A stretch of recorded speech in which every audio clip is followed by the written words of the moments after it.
नमस्ते दोस्तों, मैं आपका दिल से स्वागत करती हूँ। दोस्तों, रोहित शहर से घर आया तो अपने घर जाने के बजाय सीधा अपनी मोहब्बत के पास गया। लेकिन उसके घर में ताला लगा हुआ था और पड़ोस वाले कुछ भी नहीं बोल रहे थे। जब अपनी माँ से पूछा तो उसने कहा कि तुम्हारी प्रीति को ठाकुर उठा कर ले गया है और धमकी दी है कि उसे लेने कोई ना आए। रोहित गुस्से से उस ठाकुर के घर चला गया और उसने वहां जो देखा उसे देखकर उसके होश उड़ गए, क्योंकि उसने प्रीति के साथ। दोस्तों, आगे की कहानी सुनने से पहले हमारे चैनल को सब्सक्राइब कर लें। दोस्तों, चाचा ने रोहित की तरफ देखा और यह बोलकर दरवाजा बंद कर दिया कि वह किसी प्रीति को नहीं जानते, उनका किसी से कोई संबंध नहीं। जबकि उसके हाथ पांव ठंडे पड़ना शुरू हो गए थे। उसको कुछ समझ नहीं आ रहा था। उसने हिम्मत नहीं हारी थी और एक बार फिर पड़ोस के दरवाजे को बजाया था। थोड़ी देर बाद एक और आदमी बाहर आया और रोहित को देखकर दरवाजा बंद करने लगा। उसको समझ नहीं आ रहा था सब इस तरह क्यों कर रहे हैं। उसने कई लोगों से पूछने की कोशिश की थी, लेकिन सबने ही उसके मुंह पर दरवाजा बंद कर दिया था। वह परेशान होकर अपने घर आ गया। उसकी माँ चारपाई पर बैठी बराबर वाली औरत से बातें कर रही थी। वह जैसे ही घर में दाखिल हुआ तो उसकी माँ उसको देखते ही चीख पड़ी, रोहित, तुम घर क्यों आए?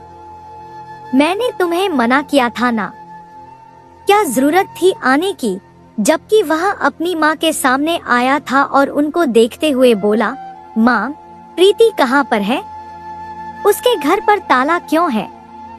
और उसके घर के पड़ोसी मुझे देखकर दरवाजा क्यों बंद कर रहे हैं? सब खैरियत है ना? मेरी प्रीति ठीक है ना? जबकि चारपाई पर बैठी मौसी फौरन अपनी जगह से उठी थी और घर से बाहर चली गई थी। वह हैरान हो रहा था कि सबको क्या हो रहा है। उसकी समझ से सब कुछ बाहर था। वह एक बार फिर बोला तो उसकी माँ बात को घुमाने की कोशिश करने लगी, मगर वह समझ गया था कि मामला कुछ और है। वह गुस्से से बोला, अगर माँ आपने मुझे हकीकत नहीं बताई तो मैं सब कुछ बर्बाद कर दूंगा। इसलिए बेहतर है मुझे सच सच बताओ, मेरी प्रीति कहाँ है? उसकी माँ ने एक नजर अपने बेटे पर डाली थी और धीमे लहजे में बोली थी, प्रीति और उसके खानदान को ठाकुर उठा कर ले गया है। मैंने बहुत मेहनत की, उसके हाथ जोड़े। मोहल्ले वाले भी उसको बचाने के लिए बीच में आए, लेकिन ठाकुर ने सबको गुस्से से ललकार दिया था कि अगर कोई भी प्रीति और उसके खानदान को बचाने के लिए आगे बढ़ेगा तो उसको वह काट कर रख देगा, और जो भी प्रीति से जुड़े सबूत ढूंढने की कोशिश करेगा उसको भी वह नहीं छोड़ेगा।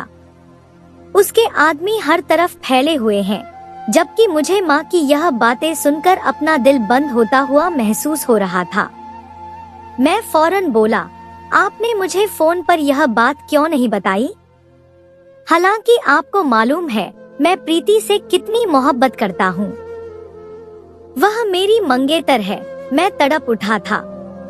मेरी माँ मुझे देखते हुए बोली, बस रोहित, खामोश हो जाओ।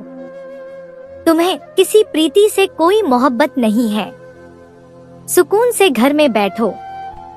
तुम्हारी 2 बहनें हैं। अगर ठाकुर को पता चल गया कि तुम उसकी खोज निकालना चाहते हो तो वह तुम्हें भी खत्म कर देगा और तुम्हारी बहनों की इज्जत का साथ भी खेलकर उनको मार देगा। मेरा सिर्फ एक बेटा और 2 बेटियां हैं। मैं तुम्हें किसी सूरत किसी प्रीति चुड़ैल के नाम पर कत्ल नहीं होने दे सकती। रोहित की जान पर बन आई थी। वह अपनी माँ की जानिब देखते हुए बोला, आप कुछ भी बोलो, मैं प्रीति का साथ नहीं छोड़ूंगा। अगर घर में मौजूद वह दोनों लड़कियां मेरी बहनें हैं, मेरी इज्जत है, तो वहाँ ठाकुर के पास भी मेरी इज्जत है। वह मेरी मंगेतर है, उसके साथ मेरा नाम जुड़ा हुआ है। मैं मर जाऊंगा लेकिन अपनी मंगेतर को ठाकुर के पास से जरूर लाकर आऊंगा, चाहे उसके लिए मेरी जान चली जाए। रोहित गुस्से से बोलकर चारपाई से उठा था। उससे पहले ही उसकी माँ ने अपने सर से चुन्नी उतारी थी और उसके कदमों में रखकर बोली थी, अगर तुझे इतनी ही प्रीति प्यारी है तो आज तू अपनी माँ की इज्जत से लांग जा, फिर जो तुझे करना होगा तू कर ले। जबकि रोहित 2 कश्तियों का सवार हो गया था। एक तरफ उसकी मोहब्बत थी तो दूसरी तरफ उसकी माँ थी। उसको दोनों का मान रखना था। उसको मालूम था उसकी मोहब्बत उसका इंतजार कर रही होगी और वह एक गैरतमंद मर्द था। वह किसी भी सूरत अपनी मंगेतर को वहां छोड़ नहीं सकता था। न जाने उस ठाकुर ने प्रीति और उसके खानदान के साथ क्या किया होगा। यही सोच सोच कर उसकी हालत खराब हो रही थी। उसने एक बार फिर अपनी माँ के सामने गया था और उनकी तरफ देखते हुए बोला था, मुझे यह बताएं कि ठाकुर साहब प्रीति और उसके खानदान को क्यों लेकर गए हैं? वजह तो बताई होगी ना। और फिर जो बात रोहित की माँ ने उसे बताई वह सुनकर उसके रोंगटे खड़े हो गए थे। उसने अपने इरादे मजबूत किए थे। रोहित की माँ का कहना था, ठाकुर प्रीति को पसंद कर चुका था। प्रीति सामान लेने के लिए बाजार गई थी। वहीं पर ठाकुर किसी काम से आया था और उसने प्रीति के चेहरे को देख लिया था। उसी पल उस पर दिल हार बैठा था। फौरन ही शादी की बात की थी, लेकिन प्रीति ने मना कर दिया था। वह जोर जबरदस्ती करने लगा था। उसका हाथ थाम लिया था। उसे जबरदस्ती अपनी जीप में डालने लगा था और उसी पल प्रीति ने बिना सोचे समझे उसके मुंह पर जोरदार थप्पड़ मारा था और उसको देखते हुए बुरा भला कहा था। पूरा बाजार प्रीति और ठाकुर को देख रहा था। प्रीति तो यह करके अपने घर आ गई थी, लेकिन उसके परिवार के लिए यह मसला बहुत बढ़ गया था। थोड़ी देर बाद ही ठाकुर ने अपने बंदे भेज दिए थे और बंदूक की नोक पर प्रीति और उसके परिवार को ठाकुर उठाकर ले गया था और साथ में ऐलान किया था कि अगर किसी ने भी बीच में आने की कोशिश की तो हम उसको भून के रख देंगे। हर एक को अपनी जान प्यारी थी। किसी ने भी अपने कदम आगे नहीं बढ़ाए थे। प्रीति रो रही थी। उसकी माँ लोगों के आगे हाथ जोड़ रही थी कि उनकी मदद की जाए, लेकिन किसी ने भी उनकी मदद नहीं की थी। यह ज़माना ऐसा ही है। लोग सिर्फ और सिर्फ अपने बारे में ही सोचते हैं। हम बच जाएं यही काफी है। रोहित काफी देर तक अपनी जगह पर बैठा प्रीति के बारे में ही सोचकर परेशान होता रहा था। वह उससे सच्चे दिल से मोहब्बत करता था और यह बात सबको मालूम थी। उसकी माँ ने उसका रिश्ता भी प्रीति से तय कर दिया था और जल्द ही उन दोनों की शादी की तारीख रख दी गई थी। मगर इस मसले की वजह से रोहित बुरी तरह टूट गया था। वह काम के सिलसिले में शहर गया था, लेकिन शहर से वापसी पर उसको एकदम प्रीति का ख्याल आया था। वह चाहता तो अपनी माँ के पास जा सकता था, लेकिन दिल घबराने की वजह से वह प्रीति के पास गया था।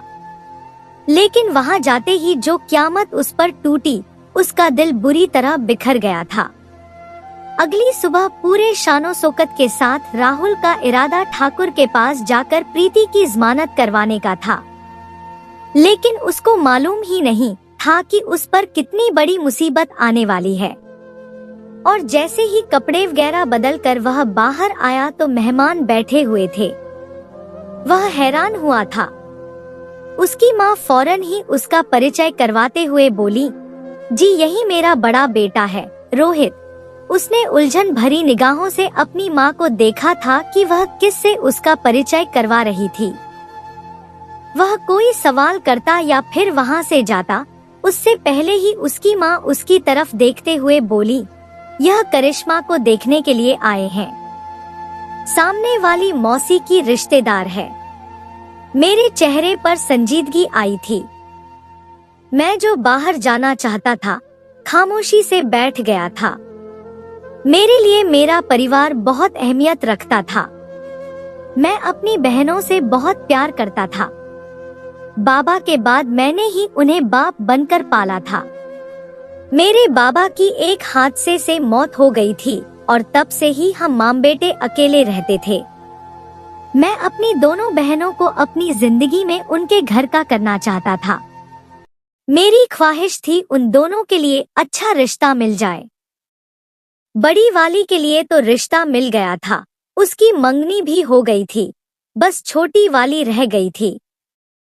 मैं चाहता था दोनों की मंगनी हो जाए तो शादी एक साथ हो जाएगी, खर्चा भी कम होगा और मामला जल्द निपट जाएंगे। मेरे साथ देने वाला भी कोई नहीं था, न मेरा कोई भाई था न बाबा, इसीलिए मम्मी की भी यही ख्वाहिश थी। काफी देर तक वह लोग हमारे घर बैठे थे। करिश्मा उन लोगों को पसंद आ गई थी। मैं हैरान था। हम काफी दिन से करिश्मा के लिए कोई रिश्ता तलाश कर रहे थे। अचानक से रिश्ता आ जाना मुझे और माँ को बहुत खुश कर गया था। उन लोगों ने करिश्मा के हाथ पर पैसे भी रख दिए थे और जल्द ही मंगनी की रस्म करने की बात की थी, जबकि माँ ने फौरन ही तमाम चीजें तय कर दी थी। मैं बार बार बाहर जाने की कोशिश में था, लेकिन शायद मेरी माँ मुझे आज बाहर जाने देना ही नहीं चाहती थी। वह लोग शाम के वक्त घर से बाहर निकले थे। मैंने भगवान का धन्यवाद किया था, लेकिन मुझे मालूम ही नहीं था कि मेरी माँ मुझ पर गहरी नजरें रखकर बैठी हुई हैं। मैंने जैसे ही अपनी गली पार की थी, मेरी माँ फौरन मेरे आगे आ गई थी और मुझे देखते हुए बोली, कहाँ जा रहे हो तुम? जबकि उनको अपने सामने देख मैं चौंक गया था और उनकी तरफ देखते हुए बोला, क्या हो गया आपको? घर जाएं, परेशान न करें, मैं जल्दी आ जाऊंगा। जबकि वह सरना में हिलाते हुए बोली, खामोशी से घर चलो, दिमाग खराब करने की तुम्हें जरूरत नहीं है। क्यों नहीं समझ रहे रोहित? ठाकुर साहब तुम्हें मार देंगे। अगर किसी ने भी प्रीति की मदद करने की कोशिश की तो वह बेमौत मारा जाएगा। मैं वादा करती हूँ रोहित, तुम्हारे लिए प्रीति से ज्यादा खूबसूरत लड़की ढूंढ कर लाऊंगी। आखिरकार मेरा बेटा शहर में कमाता है, कोई भी अपनी लड़की देने के लिए तैयार हो जाएगा। जबकि मेरी आंखों में आंसू आ गए थे। मैं अपनी माँ के आगे हाथ जोड़ते हुए बोला, आप क्यों नहीं समझ रही? प्रीति के अलावा मैं किसी से शादी नहीं कर सकता। वही मेरा सब कुछ है। मुझे जाने दे, वरना मैं अपने साथ कुछ कर बैठूंगा। मैं जज्बाती हो गया था, मुझे मालूम था, लेकिन अगर मैं यह कदम नहीं उठाता तो न जाने प्रीति के साथ क्या होता। यही वजह थी कि मैं किसी भी तरह ठाकुर साहब के घर पहुंचना चाहता था। मुझे रोता देख मेरी माँ भी परेशान हो गई थी और मुझे देखते हुए बोली, अगर तुम ठाकुर के पास जाओगे तो मैं भी तुम्हारे साथ चलूंगी। आखिरकार वह मेरी भी बहू है। हम दोनों मिलकर ठाकुर से बोलेंगे, क्या पता वह हमारी बात सुन ले। मैं फौरन बोला था, नहीं माँ, किसी सूरत नहीं, आप घर जाओ। ठाकुर की नीयत पहले ही औरतों पर खराब रहती है। भगवान ना करे अगर उसने आपके साथ ही। मैं कुछ बोल नहीं पाया था। मेरी माँ किसी भी हाल पर मुझे अकेले नहीं भेजना चाहती थी। उनका बस एक ही जिद था, या तो मैं घर जाऊं या फिर मैं उनको साथ लेकर जाऊं। लेकिन मुझको मालूम था अगर वह साथ जाती तो मामला बिगड़ सकता था।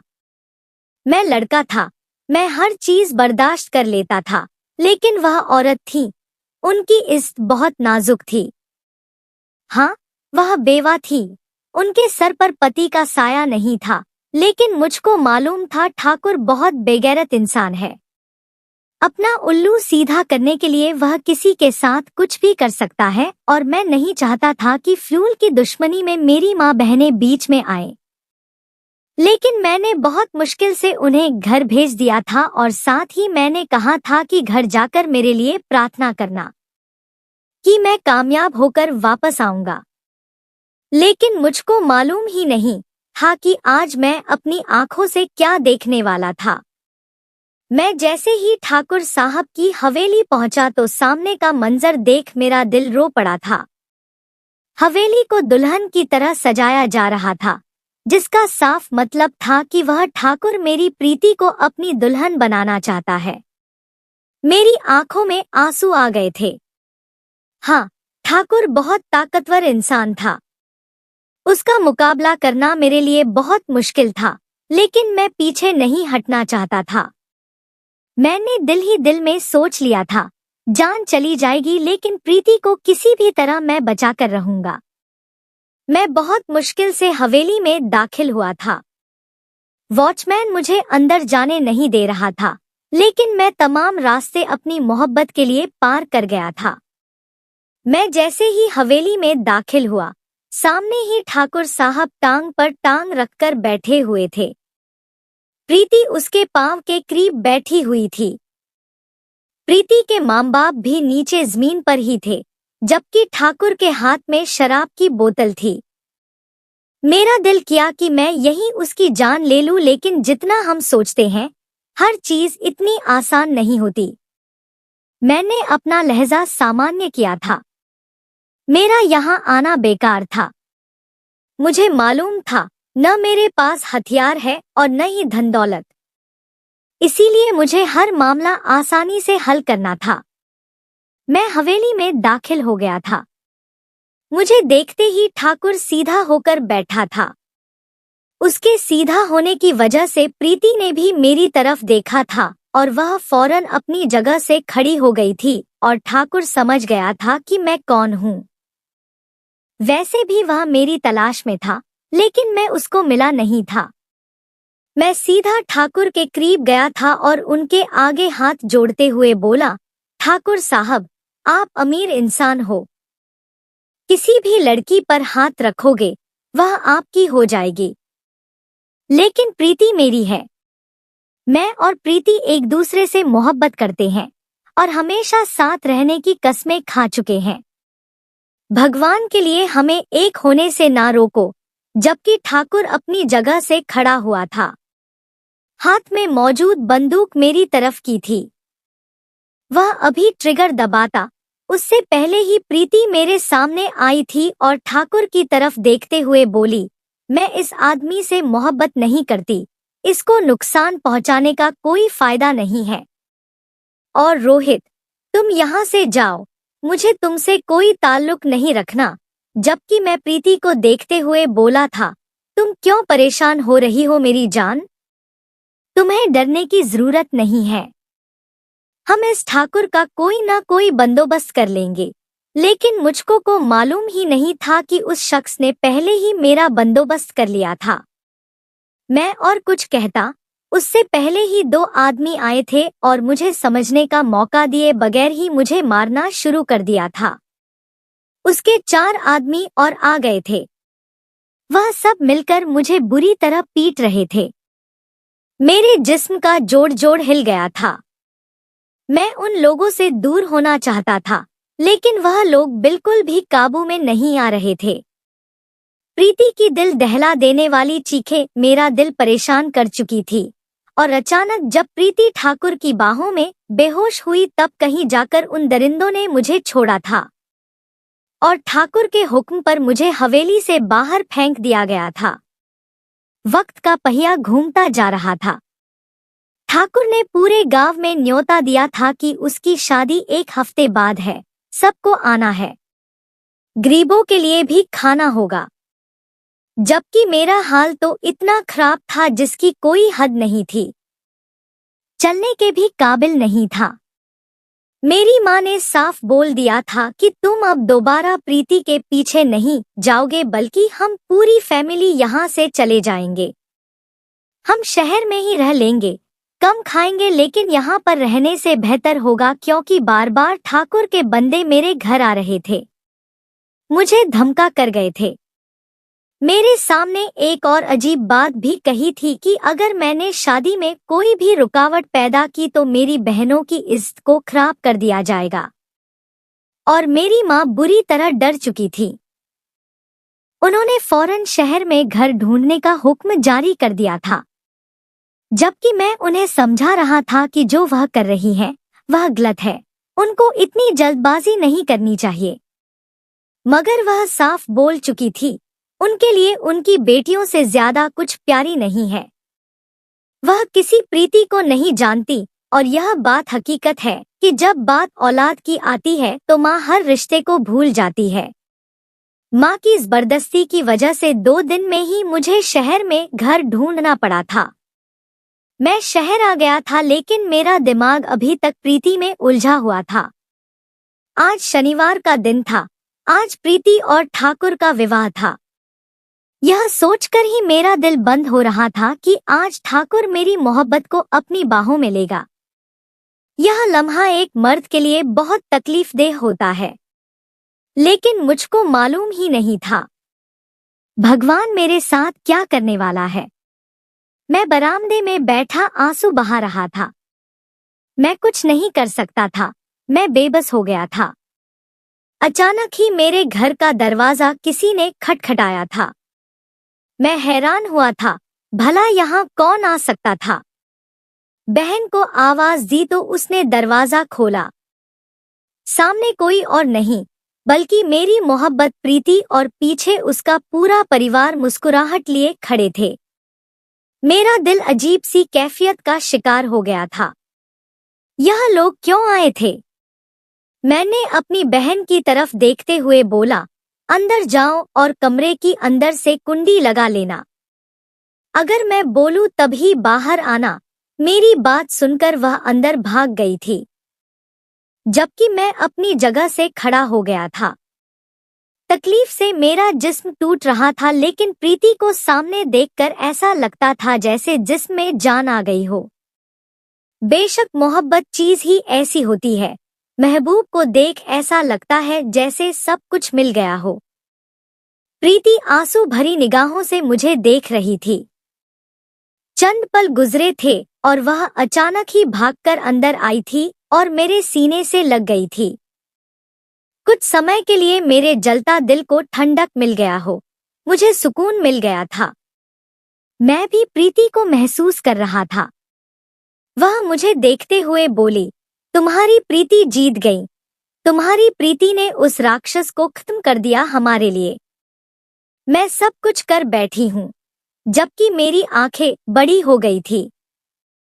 मैं फौरन बोला, क्या बोलना चाहती हो तुम?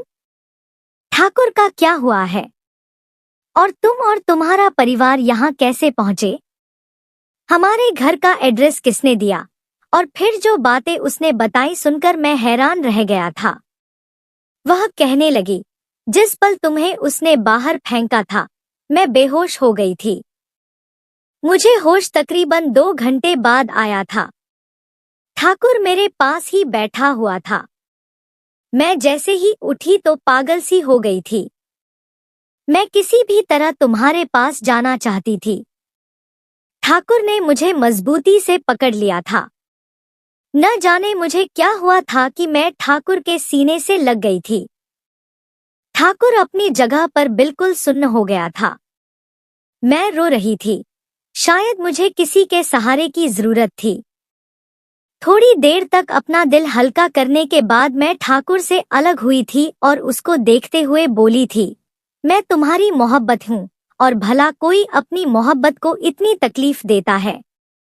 तुम कहते हो कि तुम्हें मुझसे पहली नजर की मोहब्बत हुई है और तुम अपनी मोहब्बत हासिल करना चाहते हो, लेकिन मोहब्बत तो वही होती है जो अपने महबूब के लिए कुर्बान कर दी जाए। मैं अपने आशिक से बहुत मोहब्बत करती हूँ। उसके बगैर रहना मेरे बस में नहीं है। मैं तुमसे शादी करके भी उम्र भर तुम्हारी नहीं रहूंगी, बल्कि बेवजह तुम्हें धोखा देती रहूंगी। तुम क्यों ऐसा काम करना चाहते हो? पहले तो ठाकुर गुस्से से चिल्लाने लगा था, मैं तुम्हें जान से मार दूंगा। तुम मेरी हो और वो तुम्हारा आशिक। उसकी तो मैंने इतनी बुरी हालत की है कि वह दोबारा हमारी हवेली की तरफ आंख उठाकर भी नहीं देख पाएगा। तुम्हें परेशान होने की जरूरत नहीं है। जबकि मैं उसी पल उसके आगे हाथ जोड़ी थी, उससे मिन्नत करने लगी थी, भगवान के लिए ठाकुर मेरे हाल पर रहम करो। क्यों मुझे ऐसे गुनाह करने पर मजबूर कर रहे हो? हाँ, मैं तुमसे मोहब्बत नहीं करती। मेरा तुमसे कोई ताल्लुक नहीं। लेकिन तुम भी इंसान हो और मैं तुम्हारा दर्द समझती हूँ। लेकिन यह मोहब्बत बहुत पुरानी है। मैं और रोहित एक दूसरे से बचपन से मोहब्बत करते हैं। तुम्हें समझना होगा, मेरी मेहनत रंग ले आई थी।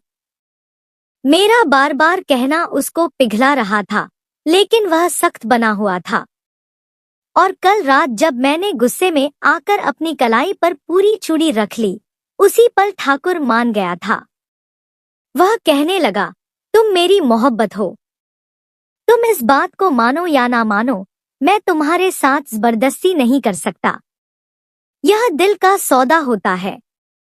अगर तुम मेरे साथ होकर भी मेरी नहीं रही, तो यह रिश्ता बेमकसद है। तुम्हें जहां जाना है चली जाओ, लेकिन याद रखना, ठाकुर जैसी मोहब्बत तुम्हें कोई नहीं कर सकता।